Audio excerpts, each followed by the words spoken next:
YouTube آج 12 نومبر بدھ کا دن ہے. تفصیل سے بہت سی خبریں ہیں اور اس میں کچھ بڑی اہم قسم کی خبریں بھی آئی ہیں. ایک تو خیبر پختونخوا میں سب سے بڑی بیٹھک ہے. آج اپنے فیصلے خود کرنے کے لیے بہت بڑا پہلا قدم ہے.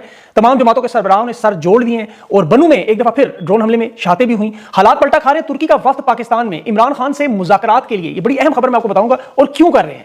ابھی اسپیکر اسمبلی کے ذریعے بھی عمران خان کے قریبی ساتھیوں سے اہم رابطے شروع ہوئے اور 27ویں ترمیم پر بڑا عجیب و غریب فیلڈ مارشل کا نیا حکم کیا آیا. ترمیم میں مزید ترامیم کیا ہے, ہنگامی کابینہ فیصلہ کی کیوں بلائی گئی ہے, کابینہ کا اجلاس پارلیمنٹ میں آج کس کو بلایا جا رہا ہے, اور رات گئے اسلام آباد میں لاشوں کے ڈھیر پر ایوان صدر میں پرتکلف اشائیہ, پوری پلٹون وہاں پہنچی اور انہیں جنازے پر کیوں نہیں جانے دیا دونوں بھائیوں کو, شریف خاندان. اور اسلام آباد سمیت پنجاب میں جو صورتحال ریڈ الرٹ کی 700 کے قریب خطرناک سپاٹ, تحریک لبیک نے اسلام آباد کے اس دھماکے سے لاتعلقی کی ہے. اور انڈیا کے بعد بنگلہ دیش میں بھی یہ معاملہ شروع ہوا, پاکستان میں بھی. اور 26 نومبر 9 مئی ڈی چوک کے معاملے پر اور یوٹیوب کے جو ڈکی بھائی کا معاملہ, اس میں یہ کیا لنک نکلا وہ بھی تفصیل آپ کو بتاتا ہوں. مسلم برادران نے ہندوستان کو, سعودی عرب, کویت اور عراق نے سب سے زیادہ تیل کی سپلائی شروع کر دی. پاکستان کہاں گیا. خیبر پختونخوا میں تفصیل سے بات کریں تو سب سے جو آج خوبصورت بات تھی, اپوزیشن, ساری سیاسی قیادت, یہاں تک کہ جو تحریک انصاف کے بدترین مخالفین ہیں وہ بھی موجود تھے اور حکومت وہاں نے گارڈ آف آنر سلامیاں پیش کر دی تھی. یہ ہے وہ جمہوریت آج امن جرگے میں جو نظر آ رہی ہے کہ تمام سیاسی جماعتیں وہاں خیبر پختونخوا حکومت سہیل افریدی کے ساتھ بیٹھ کے ایک بڑے فیصلے کی طرف جا رہے ہیں. اور یہ عمران خان کا وہ نظریہ ہے جس پر یہ سب متفق ہیں. خان نے دیکھا اسٹیبلشمنٹ سے کیا کہا, مفاہمت کرنی ہے, حمایت بھی کریں گے. یہ چیلنجز جو ہے ریاست کے اس وقت خیبر پختونخوا حکومت بھی تیار ہے, پالیسیاں بنانے پر بھی تیار ہے کہ ملک ہمارا ہے, جو حالات ابھی خطرناک سطح پر جانے والے ہیں اس میں فوجی قیادت اور موجودہ حکومت لیکن مفاہمت نہیں چاہتے. یہ چاہتے ہیں کہ مکمل سرنڈر کریں, لیٹ جائیں, آئین اور قانون کو جیسے نے روند دیا اسی طرح ان کو روند کر ان کے اوپر اپنی بالادستی ان کے سروں پر نافذ کریں. یہ تحریک انصاف چھوڑ کر جو مفاہمت جانے والے ہیں وہ تو اس مفاہمت کو مانتے ہیں. عمران خان اور تحریک انصاف کی جو خیبر پختونخوا حکومت نہیں مان رہی. دیکھیں عمران خان نے ایک کام کرنا ہوتا تو 9 اپریل کو کر لیتے جنرل باجوہ کے ساتھ. جو اختلافات پیدا اس کی وجہ کیا ہے آپ وہ بنیادیں دیکھیں. جیسے کورونا کے دنوں میں عمران خان پاکستان کھولنا چاہتا تھا, جنرل باجوہ کہہ رہا ہے بند کرو. عمران خان کہہ رہا ہے ہمیں روس سے سستا تیل خریدنا, جنرل باجوہ کہہ رہا ہے نہیں ہمیں یوکرین میں ہتھیار بھیجنے ہیں, ان کی مدد کرنی ہے. عمران خان کہہ رہا ہے ہم یمن میں سعودی عرب کی جنگ میں نیوٹرل ہونا چاہتے ہیں, جنرل باجوہ کہتا ہے نہیں ہم وہاں لڑیں گے, ہم کرائے کی بندوقیں بننا چاہتے ہیں. عمران خان چاہ رہا تھا افغانستان میں امن ہو جس کی وجہ سے پاکستان میں امن ہو, جنرل فیض کو یہاں رہنے دو. جنرل باجوہ کہتا ہے نہیں, جنرل ندیم انجم آئے گا, تحریک انصاف کو قابو کرنا ہے, ٹھکانے لگانا ہے, فکس کرنا ہے. عمران خان آج بھی کہہ رہا ہے مذاکرات ضروری ہے, یہ کہتے ہیں مذاکرات نہیں کریں گے, آپریشن کریں گے. عمران خان کہہ رہے ہیں نیٹو امریکہ سے سبق سیکھو. ترکی کے میں آپ کو آگے چل کے بتاتا ہوں کیوں وہ مذاکرات کے لیے معاملات ہیں, لیکن یہ ڈالروں کے چکر میں امریکی جنگوں کا حصہ بن رہے ہیں. آج بھی وہی حالات ہیں. حکومت اس وقت کسی کی بھی ہو یہ کہتے ہیں نہیں چل سکتی سوائے شہباز شریف جیسے بندے کی. عمران خان آج بھی یہ تمام باتیں تسلیم کر لے, شہباز شریف کی طرح کام کرنے کو تیار ہو جائے, یہ سارے معاملات اسی وقت ختم ہو جائیں گے. تحریک انصاف کو فری ہینڈ دے دیا جائے گا جیسے ان کو حکومت دی ان کو مل جائے گی. لیکن عمران خان یہ نہیں مانتا, وہ نہیں تسلیم کرتا.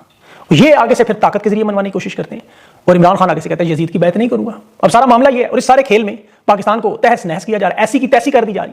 معاشی حالات دیکھیں, خارجی حالات دیکھیں, امن و امان کے حالات دیکھیں, اس لیول پہ ہیں کہ وزیر اعظم شہباز شریف وزیر اعظم ہاؤس سے نکل کر جنازے پر نہیں جا سکتا.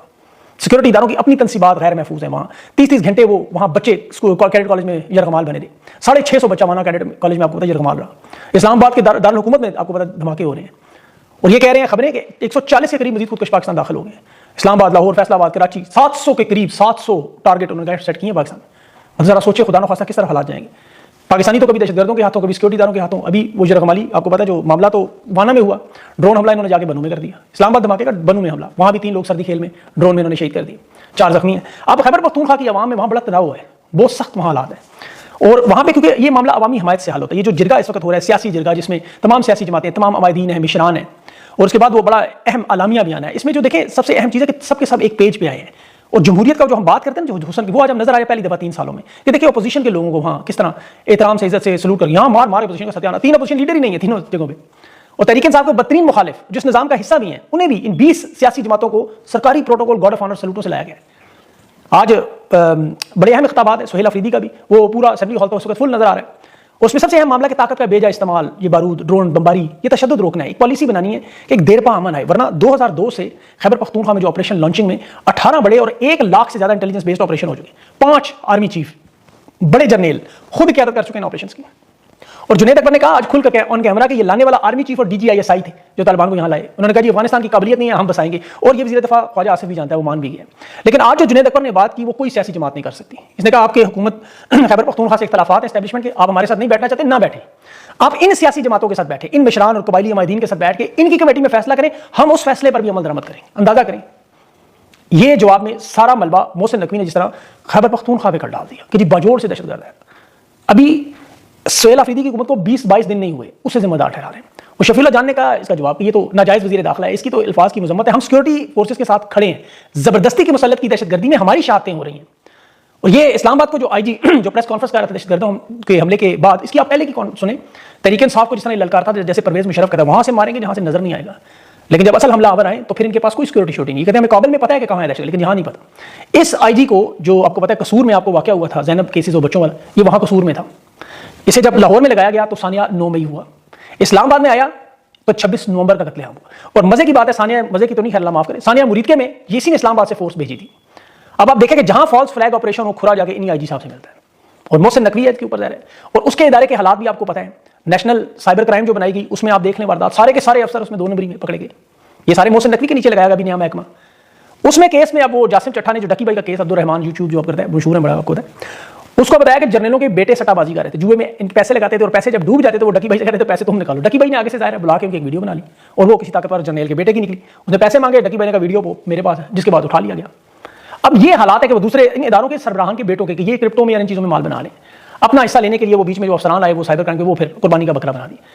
لیکن آج جو اصل معاملہ سرکاری گرد اکٹھے ہو رہے ہیں، کیونکہ فیلڈ مارشل کی طرف سے بڑا اچھا حکم آیا جی، حکم یہ ہے کہ مجھے نواز شریف چاہیے، ہر صورت میں چاہیے، ایوان میں چاہیے، اور اس کا ووٹ چاہیے، یہ آئے گا لازمی۔ نواز شریف ضد کر رہا تھا میرے ہاتھ سے تا حیات استثنا نہ دلواؤ، میری تھوڑی عزت رکھ لو، میں نے بڑے بیان دیے ہیں، بیٹی اور بھائی کو انہوں نے کہا مفت میں ہم عیاشی نہیں کرنے دیں گے، مسودہ بھی اردو میں لکھ کے دیا کہ یہ نہ کہ انگریزی میں مجھے پڑھنے نہیں آتا، انہوں نے کہا آنا ہے یہاں سیاسی قبر کھدتی ہے تو خود میاں صاحب پہنچو، ہم نواز شریف 27ویں ترمیم کے لیے ووٹ کے لیے پہنچیں گے، اور یہ میرے خیال میں ان کی آخری دفعہ وزیر اعظم ہاؤس میں آمد ہوگی، اس کے بعد انہیں شاید یہ دوبارہ کبھی موقع نہ ملے، کیونکہ میاں نواز شریف کے خاندان کا چیپٹر کلوز ہو جائے گا، اور شہباز شریف نے یہ عندیہ دے دیا کہ اب وزارت عظمیٰ وہ اپنے خاندان میں یعنی حمزہ شہباز کی طرف لے کے جا رہے ہیں، کیونکہ مقابلہ ہے بوٹ چاٹنے میں شہباز شریف خاندان جیت گیا، اور جو وزارت عظمیٰ کا کینڈیڈیٹ اب اگلا کھڑا کرنے کی کوشش وہ حمزہ شہباز کو، مریم نواز کے پاس چاٹنے معاف کیجیے گا بوٹوں کو عزت دینے کے لیے کوئی جگہ نہیں ہے، آپ کو پتہ ہے یہ مزید تابع دار لوگ ہیں، اور شریف خاندان میں شہباز شریف آئیڈیل ہے۔ بہرحال میاں صاحب کو پالکی میں بٹھا کے عرفان صدیقی کے گھر تعزیت کے لیے بھی لے کے جائے گا، کل نہیں جا سکے، سیکورٹی حالات نہیں تھے، اپنے ہی دائرے حکومت میں 3 دفعہ کا وزیر اعظم نکل نہیں سکتا، سیکورٹی ہائی الرٹ ہے، ڈرے ہوئے ہیں، پشائیے میں تو پہنچ گئے لنگر پھاڑنے، لیکن یہاں نہیں آ سکتے تھے۔ اب جو مسودہ سیاسی جماعتوں کو دیا گیا 27ویں ترمیم کا، اس میں بھی واردات نکلی کہ جو انہیں دکھایا گیا تھا اس میں ساری تبدیلیاں آپ کروائی جا رہی ہیں، یہ جو وفاقی کابینہ کا آج ہنگامی اجلاس ہے جس میں تمام وزراء کو بلایا جا رہا ہے، اس میں انہوں نے کچھ مزید نئے قوانین ڈالے ہیں، کیونکہ جو انہیں دکھایا تھا وہ اب پلٹ کام ہو رہا ہے، سینٹ کے سیشن کا بھی وقت بدلا گیا، اور فیلڈ مارشل کو 4 افواج کا سربراہ، پہلے 3 ہوا کرتی تھی، اب راکٹ فورس بھی ایک ساتھ شامل ہے ایٹمی ہتھیاروں والی، اس کی سربراہی بھی ان کے پاس جائے گی۔ اس میں دیکھیں کہ ایئر فورس اور نیوی کو ماتحت ان کے کرنا، جو پاکستان کی تاریخ میں ایک دفعہ شاید ہوا ہے، COD بنے تھے 2006 میں، اس کو مجھے یاد نہیں سال۔ اب یہ خبریں کیا سنا رہے ہیں خود کہ 7 مئی کو آپریشن سندور شروع ہوا، بھارت نے پاکستان پر جب دہشت گردوں کے ٹھکانوں پر میزائل حملے کیے تو 87 گھنٹے کی یہ جو جنگ تھی، اس میں جو سب سے اہم معاملہ جہاں فضائیہ نے سارا مارکا جیتا، جس میں شہباز شریف کا یہ دعویٰ تھا کہ رات 2 بجے میں فجر کی نماز پڑھ رہا تھا اور سوئمنگ کر رہا تھا اور اس کٹی سوئمنگ اور نماز، بہرحال آرمی چیف نے کہا کہ ہم حملے کا جواب دیں گے۔ اب یہ معلومات دینے کہ 10 مئی کو آرمی چیف اور ایئر چیف کی 97 دفعہ فون کال پہ بات ہوئی، اتنی دفعہ شاید بیوی سے نہیں ہوتی، 10 مئی کو ہاٹ لائن پہ، اس وقت صرف DGMOs کی بات ہوتی، جنگ بندی کی، تو 97 دفعہ ان کے ساتھ کیا بات کریں گے؟ فضائیہ نے آگے اور بھی رگڑا لگانا، رافیل گرے تھے جب وہ لینڈ کر رہے تھے، یاد رکھیے گا، اس میں پھر کبھی بات کروں گا۔ ابھی مسئلہ یہ ہے کہ حکومتی سنجیدگی کا یہ عالم ہے کہ جب 7 مئی کو یہ حملہ بھی ہوا تھا تو اس وقت بھی یہ فوجی عدالتیں کھول کے تحریک انصاف کے لوگوں کو ملٹری کی سزائیں دے رہے تھے، حسان نیازی وغیرہ کو۔ اب جو معاملہ ان کے لیے پھنسا ہوا ہے وہ ہے ترکی کی طرف سے، ترکی کے وزیر خارجہ، وزیر دفاع، انٹیلیجنس کے چیف، یہ پورا ڈیلیگیشن جو ہے پاکستان، یہ انہیں سمجھانے آئے ہیں فائنل مذاکرات کے لیے۔ ترکی نے جو افغان حکومت سے رابطہ کیا، پاکستان حکومت سے بھی، اور انہوں نے کہا کہ اگر ثالث کے طور پر عمران خان بیچ میں بیٹھے تو معاملہ حل ہو سکتا ہے، اور ترکی کو یہ بات بڑی اچھی طرح پتہ ہے۔ یہ میں آپ کو وزارت خارجہ کے بڑے اہم بندے کی گفتگو کا بتا رہا ہوں، لبے لباب، ترکی اس جنگ میں اپنا نقصان کروا چکا ہے بہت بڑے پیمانے پر۔ اس نے کہا ہے بیرونی دنیا سے آپ لڑ سکتے ہیں، باہر سے دشمن سے، لیکن ملک کے اندر خدا نخواستہ 700 جگہ حملے ہوئے آپ کنٹرول نہیں کر سکیں گے۔ یہ مذاکرات ترکی اپنی تجربے کی بنیاد پہ، ان کے اندرون ملک کرد تنظیم PKK سے 40 سال وہ لڑتے رہے ہیں، اس میں ان کے 40,000 لوگ ترکی کے آپ کو پتہ مارے گئے، فوجی اہلکار بھی، اہم شہری بھی، اور اس میں ان کا سینکڑوں ارب ڈالر کا نقصان ہوگا اقتصادی طور پہ بھی۔ ترکی نے وہاں اپنے جنوبی علاقوں میں بھی اسی طرح کے فوجی آپریشن کیے ہوئے ہیں، تعمیر نو بھی کی ہوئی ہے، سیکورٹی بھی کی ہے، امداد بھی کی ہے، لیکن 2013 سے 2015 میں امن مذاکرات تھے، جس کے بعد یہاں بالکل پاکستان کی طرح قیدیوں کی رہائی بھی ہوئی، معاملات بہتر بھی ہوئے۔ اس کا سارا نتیجہ آ کے 2025 میں کیا نکلا کہ ان کی کردوں کے ساتھ باقاعدہ جنگ بندی باضابطہ ہوئی، ہتھیار انہوں نے ڈالے، اور ترکی نے وہ تمام علاقے جو ان کے زیر اثر لے لیے، وہاں پرامن ہے، بالکل حکومت کنٹرول میں ہے۔ انہوں نے بیچ میں آپریشن کیے، بڑے مشہور آپریشن کلان کا بڑا مشہور تھا، لائٹننگ، تھنڈر، یہ 3 آپریشن کردوں کے خلاف آپ جا کے پڑھیں، بڑے ٹھیک ٹھاک ہائی لیول پہ تھے۔ انہوں نے دہشت گردی کو ختم کرنے کے لیے اندازہ کر لیا کہ سیاسی اصلاحات ہیں، عوامی اعتماد ہے، اور اس پہ عوام کا بندہ ہے، اور یہی بات انہیں افغان طالبان نے بھی کی ہے کہ ان کے ساتھ تو بات نہیں ہو سکتی، عمران خان سے بات کر لیں گے۔ یہ میں آپ کو وزارت خارجہ کے انتہائی سینئر افسر کا دعویٰ بتا رہا ہوں، مجھے نہیں پتا کہ اس میں کیا حقیقت ہے، ملنے جا رہے ہیں نہیں جا رہے، لیکن اس کی خبر ہے میں آپ بتا رہا ہوں، وہ کہہ رہے ہیں عمران خان کو شامل کریں، ہم آپ کو مشورہ دے رہے ہیں، آپ کی مرضی ہے۔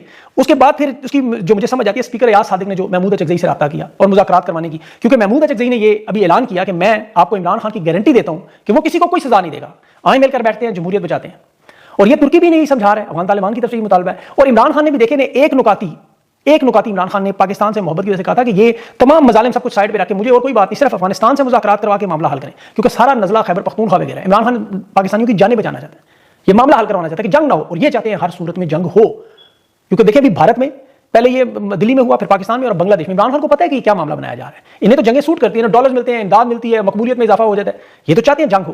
آپ کبھی ان رپورٹر سے بات کریں، یقین کریں جو پارلیمنٹ کور کرتے ہیں، عدالتیں کور کرتے ہیں، وہ کہہ رہے ہیں حالات پارلیمنٹ کے اندر اور عدلیہ کے اندر وہاں ججز کی ایسی مایوسی اور بے بسی ہے اور غصہ ہے.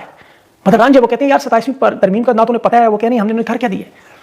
وہ گشکوری صاحب کہہ رہے تھے 37 میں عمران سے ملا، وہ کہہ رہے ہیں جو تباہی بربادی یہاں 27ویں ترمیم میں ہمارا جو حال ہو رہا ہے ہمیں کوئی پتہ نہیں آگے کیا ہونا ہے. اسی طرح وہ جیسے وہ راجہ پرویز اشرف رینٹل سوری ان کو کہتے ہیں، وہ اسکینڈل کی وجہ سے وہ جتنے غصے میں نظر آ رہے تھے، وہ اپنی جگہ اس کو طریقے صاحب کے لوگوں نے مستی کی تھی، لیکن انہیں بھی پتا ہے کہ کتنا ظلم ہو رہا ہے پاکستان کی تاریخ میں. مانتے ہیں خود.